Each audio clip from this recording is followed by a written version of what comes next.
عمران خان صاحب نے جیل سے جو پیغام بھیجا ہے وہ کہتے ہیں کہ پی ٹی آئی کو کرش کرنے والوں کا پلان ناکام ہو گیا ہے، فیل ہو گیا ہے۔ علی امین گنڈا پور صاحب کا بیان آپ کو لگتا نہیں ہے کہ ذرا سخت ہے؟ اس کے لیے کوئی قانونی راستہ اختیار کرنا چاہیے، قانون کو حرکت میں آنا چاہیے، نہ کہ ہر بندہ اپنے ہاتھ میں اینٹ لے کر چل رہا ہو۔ کیا اس ملک میں قانون یا آئین ہے؟ گنڈا پور صاحب کے پاس ایک پاور ہے، وہ ایک صوبے کے وزیر اعلیٰ ہیں، وہ اس پر ایکشن لے سکتے ہیں، آپ کو نہیں لگتا؟ علی امین گنڈا پور صاحب نے جو بات کی ہے کہ رشوت لینے والا اور دینے والا دونوں جہنمی ہیں، یہ رسول اللہ صلی اللہ علیہ وسلم کی حدیث ہے، لیکن اس کا مطلب یہ ہے کہ انہوں نے فرسٹریشن کا اظہار کیا ہے کہ رشوت اتنی زیادہ عام ہے کہ لوگ جو ہیں وہ رشوت لیتے ہوئے ڈرتے نہیں ہیں۔ اب حدیث کا ڈر تو نہیں ہوگا انہیں، اللہ کا یا جہنم کا ڈر تو نہیں ہوگا، لیکن علی امین گنڈا پور کے کہنے پر جو اینٹ مارنے کا، پتھر یا روڑا مارنے کا ہے، اس کا ڈر راشی کو ضرور ہوگا کہ وہ رشوت لیتے ہوئے ڈرے گا۔ یہ آٹا کھانے کے قابل بھی نہیں ہے، اس کے اندر چوکر جو ہے وہ شامل ہے، اور پھر یہ جتنا آٹا دیا جا رہا ہے کیا یہ پورے رمضان میں کافی ہو سکتا ہے؟ کیا پنجاب کی وزیر اعلیٰ مریم نواز صاحبہ اس راشن کے ساتھ ایک دن اور ایک رات کی افطاری کر سکتی ہیں؟ اور روزے کی حالت میں جس طرح بزرگ شہری مائیں بہنیں خوار ہو رہی ہیں اس راشن لینے کے لیے، اس سے بہتر ہے کہ ان کو موت دے دی جائے۔ پاکستانی قوم جو ہے یہ ذلت مزید برداشت نہیں کر سکتی۔ نیوز ون میں خوش آمدید، میں ہوں عمران علی خان۔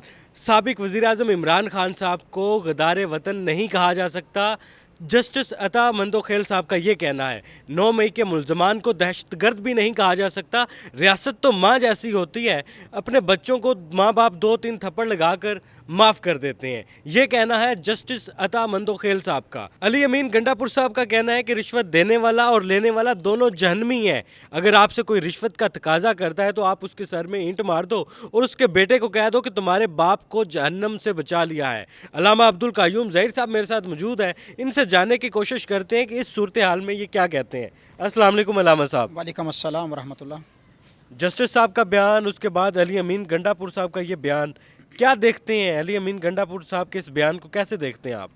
نحمدہ و نصلی علی رسولہ الکریم، اما بعد، اعوذ باللہ من الشیطان الرجیم، بسم اللہ الرحمن الرحیم۔ قل جاء الحق وزہق الباطل ان الباطل کان زہوقا۔ آج کا سپریم کورٹ کے ایک غیرت مند جج کا جو سٹیٹمنٹ ہے وہ بہت ہی زبردست ہے، کیونکہ پاکستان پر تقریباً 2 سال سے گہرے ظلم کے، جبر کے، بربریت کے سائے چھائے ہوئے تھے، اور بالخصوص 9 مئی کا ایک جو سانحہ رچایا گیا، اس کے بعد پاکستانی قوم کو بلا امتیاز جس طرح رکیدا گیا اور ان پر ٹارچر کیا گیا، ماں، بہن، بیٹی، بھائی، بوڑھا، بزرگ، جوان، کسی کا بھی کوئی لحاظ، کوئی تقدس نہ گھر کا نہ کسی چیز کا رکھا گیا۔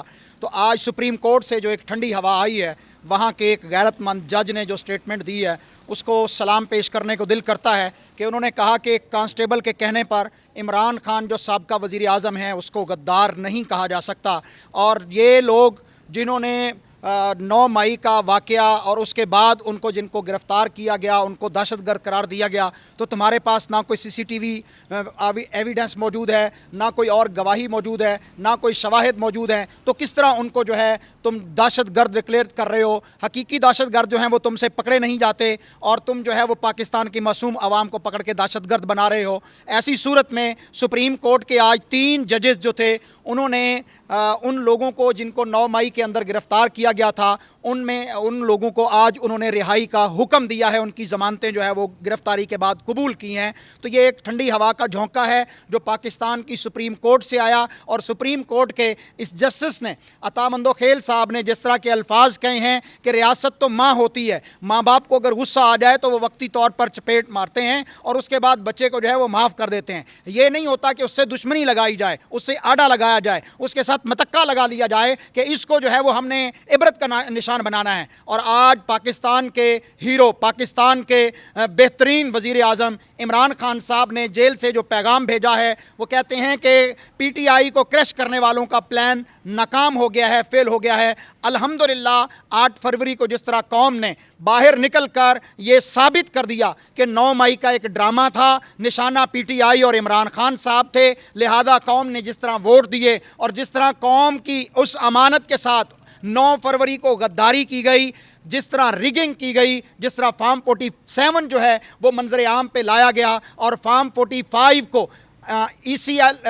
الیکشن کمیشن آف پاکستان نے اپنی ویب سائٹ سے جس طرح اتارا، ریموو کیا، اور پھر کافی دنوں کے بعد عوامی مطالبے کے اوپر انہوں نے پھر جس طرح فارم 45 اپلوڈ کیے، یہ ساری ایک شرمناک سٹوری ہے۔ لیکن پاکستانی قوم آج بھی 9 اپریل 2022 سے لے کر آج تک 2024 آ چلا ہے، 2024 آیا ہے، اس وقت تک عمران خان کے ساتھ کھڑی ہے اور اس وقت تک کھڑی رہے گی جب تک اس بے گناہ کو، اس مظلوم کو، جس کے اوپر کوئی کیس بھی حقیقت پر مبنی نہیں ہے، جھوٹ اور فراڈ اور دھوکہ دہی کے اوپر سارے کیس مبنی ہیں جو حقیقت میں کوئی بھی نہیں ہے، اور عمران خان کو 200 کیسز میں الجھایا گیا ہے، لیکن وہ کسی کیس پر اسے کوئی افسوس، کوئی دکھ نہیں ہے، کوئی شرمندگی نہیں ہے۔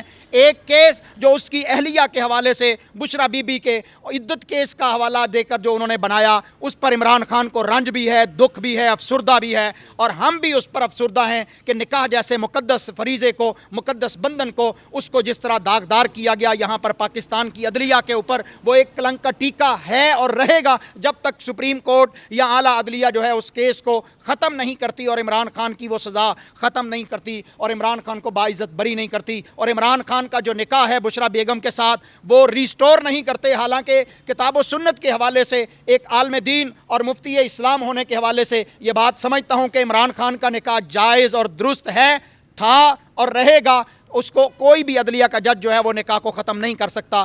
اگلی بات یہ ہے کہ علی امین گنڈا پور صاحب نے جو بات کی ہے کہ رشوت لینے والا اور دینے والا دونوں جہنمی ہیں، یہ رسول اللہ صلی اللہ علیہ وسلم کی حدیث ہے، لیکن اس کا مطلب یہ ہے کہ انہوں نے فرسٹریشن کا اظہار کیا ہے کہ رشوت اتنی زیادہ عام ہے کہ لوگ جو ہیں وہ رشوت لیتے ہوئے ڈرتے نہیں ہیں۔ اب حدیث کا ڈر تو نہیں ہوگا انہیں، اللہ کا یا جہنم کا ڈر تو نہیں ہوگا، لیکن علی امین گنڈا پور کے کہنے پر جو اینٹ مارنے کا، پتھر یا روڑا مارنے کا ہے، اس کا ڈر راشی کو ضرور ہوگا کہ وہ رشوت لیتے ہوئے ڈرے گا کہ کہیں آگے سے اٹھا کے میرے سر میں اینٹ نہ مار دی جائے اور مجھے آگے نہ پہنچا دیا جائے۔ جس ملک میں رشوت کا یہ انداز ہو، جس ملک میں رشوت کی یہ گہرائی ہو، وہاں پر انصاف بکتا ہو، جہاں پر لوگ جو ہیں وہ کام نہ کرنے کی، افسر جو ہیں، بیوروکریسی جو ہے کام نہ کرنے کی تنخواہ لیتی ہو اور کام کرنے کی رشوت لیتی ہو، پھر ایسے افسروں کے سروں پر اینٹیں ہی مار دینی چاہیے تاکہ ان کی جگہ پر کوئی ایماندار آ کے بیٹھ جائے، یا ایسا پاکستانی آئے جس کو ایسے راشی کا انجام یاد آ جائے اور پھر اس کے رونگٹے کھڑے ہو جائیں اور وہ دوبارہ اس قوم سے رشوت نہ لے۔ یہ قوم پہلے گھسی ہوئی، یہ قوم پہلے جو ہے اس پر ظلم اور بربریت کے پہاڑ توڑے گئے ہیں، مہنگائی کا جن ہے جو بے قابو ہو چکا ہے۔ پی ڈی ایم نے اپنے 16 مہینوں میں، اور اب جب سے ان کی حکومت پی ڈی ایم 2 آئی ہے تب سے پاکستان کے اوپر جو ہے وہ آفت ٹوٹی ہوئی ہے مہنگائی کی۔ بجلی کے بل کئی گنا بڑھ چکے ہیں، گیسز کے بل، گیس آتی نہیں ہے لیکن اس کے باوجود جو ہیں وہ 70,000 60,000 50,000 کی لائن میں بل آ رہے ہیں۔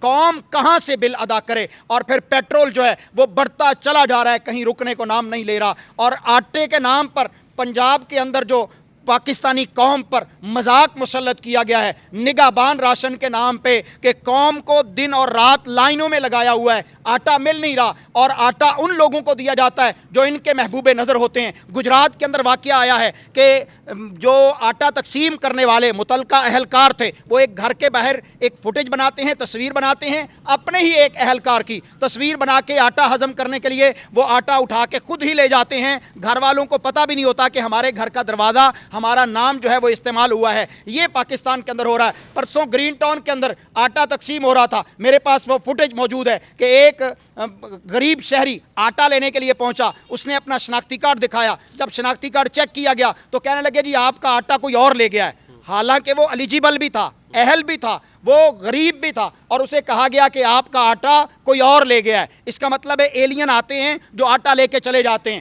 اس میں ہر جگہ پر خرد و برد ہو رہی ہے، یہ آٹا کھانے کے قابل بھی نہیں ہے، اس کے اندر چوکر جو ہے وہ شامل ہے، اور پھر یہ جتنا آٹا دیا جا رہا ہے کیا یہ پورے رمضان میں کافی ہو سکتا ہے؟ کیا پنجاب کی وزیر اعلیٰ مریم نواز صاحبہ اس راشن کے ساتھ ایک دن اور ایک رات کی افطاری کر سکتی ہیں؟ میں یہ پوچھنا چاہتا ہوں ایک پاکستانی شہری ہونے کے ناطے سے، اور روزے کی حالت میں جس طرح بزرگ شہری مائیں بہنیں خوار ہو رہی ہیں اس راشن لینے کے لیے، اس سے بہتر ہے کہ ان کو موت دے دی جائے۔ پاکستانی قوم جو ہے یہ ذلت مزید برداشت نہیں کر سکتی۔ علی امین گنڈا پور صاحب کا بیان آپ کو لگتا نہیں ہے کہ ذرا سخت ہے؟ اس کے لیے کوئی قانونی راستہ اختیار کرنا چاہیے، قانون کو حرکت میں آنا چاہیے، نہ کہ ہر بندہ اپنے ہاتھ میں اینٹ لے کر چل رہا ہو۔ بات آپ کی بالکل بجا ہے، لیکن جس ملک میں قانون ہے ہی نہیں، آئین ہے ہی نہیں، کیا اس ملک میں قانون یا آئین ہے؟ اگر قانون یا آئین ہوتا تو بے گناہ لوگ جیلوں میں پڑے ہوتے، آج کتنے مہینے ہو گئے ہیں کہ وہ بے گناہ پڑے ہیں اور ان کی بیلیں بھی نہیں ہوتی. آج چودھری پرویز الہی جو 72 سال کا بوڑھا ہے وہ جیل میں پڑا ہے. کتنی دفعہ اس کو عدالتوں نے چھوڑا ہے, پھر اس کو پکڑ کے لے جاتے ہیں. کیا اس ملک میں آئین ہے؟ وہ جیل کے اندر وہ جس طرح گرا ہے, میں سمجھتا ہوں کہ چودھری پرویز الہی کو گرایا گیا ہے اور اس کا جو ہے وہ اس وقت فریکچر ہوا ہے. کیا چودھری صاحب نہیں ڈر رہے تھے؟ تم اسے زبردستی ڈرا کر عمران خان کا ساتھ چھڑوانا چاہتے ہو؟ کیا اس ملک کے اندر یہ قانون ہے؟ ملک میں آئین ہے ہی نہیں. علی امین گنڈا پور صاحب نے جو بیان دیا ہے وہ اس ملک کے اندر رشوت کی ڈیپتھ کو اور اس کی شدت کو ظاہر کر رہا ہے کہ یہاں پر رشوت لی جاتی ہے اور رشوت کے بغیر کوئی کام نہیں ہوتا. لیکن پھر بھی کہوں گا کہ اس ملک میں قانون کو جو ہے, آئین کو جو ہے وہ سپریم ہونا پڑے گا. عدلیہ کو اس پر ایکشن لینا پڑے گا کہ اس ملک کے اندر آئین کا کیوں جنازہ نکالا گیا, آج تک کیوں آئین کو روندا جا رہا ہے, کون قوتیں ہیں جو ملک کے اندر آئین کی حکمرانی نہیں چاہتی. ہم حکمرانی لے کے رہیں گے. علی امین گنڈا پور صاحب کے پاس ایک پاور ہے, وہ ایک صوبے کے وزیر اعلیٰ ہیں, وہ اس پر ایکشن لے سکتے ہیں, آپ کو نہیں لگتا؟ علی امین گنڈا پور صاحب کے پاس اختیارات ہیں, پاور ہے, لیکن جب وہ کیس جائے گا آپ کی عدلیہ کے اندر تو وہاں ثابت کرنے کے لیے تو پھر نوح علیہ السلام کی عمر چاہیے نا. ثابت ہی نہیں ہوتا, گواہ مکر جاتے ہیں. یہاں پھر آپ کی عدلیہ, کیا ہمارا اینٹی کرپشن کا محکمہ نہیں ہے؟ کتنے لوگوں کو جو ہے وہ اینٹی کرپشن پکڑتا ہے, کتنے بیوروکریسی جو ہے وہ سسپینڈ ہوتے ہیں, کتنے لوگ ہیں جن کو کرپشن پر انہوں نے جو ہے وہ پکڑا اور اس کے بعد دوبارہ وہ نوکریوں پہ بحال ہو گئے اور پہلے سے ان کی فیسز بڑھ گئیں. تو یہاں پر آوے کا آوا بگڑا ہوا ہے. اس ملک کے قانون کو سخت کرنا پڑے گا. راشی کے کمرے کے اوپر, اس کی سیٹ کے اوپر اگر آپ کیمرہ بھی لگا دیتے ہیں تو وہ اور طریقے نکال لیتے ہیں کہ میرے پی او کو دے دینا, میرے فلاں بیٹے کو دے دینا, میرے کزن کو دے دینا, تمہارا یہ کام ہو جائے گا. تو یہاں اس ملک کے اندر کام نہ کرنے کی تنخواہ لی جاتی ہے اور کام کرنے کی رشوت لی جاتی ہے. بالکل جی. علامہ عبدالقیوم ظہیر ہمارے ساتھ موجود تھے, دبنگ انداز کی وجہ سے جانے جاتے ہیں. لوگ ان کو بڑا پسند کرتے ہیں کہ یہ کھری اور سچی باتیں کرتے ہیں جو چبھتی ہیں. تو آپ کے خیال میں علی امین گنڈا پور صاحب کا جو بیان ہے وہ کتنا ٹھیک ہے, کتنا غلط ہے؟ آپ کمنٹ سیکشن میں اپنی رائے کا اظہار کر سکتے ہیں. اللہ حافظ.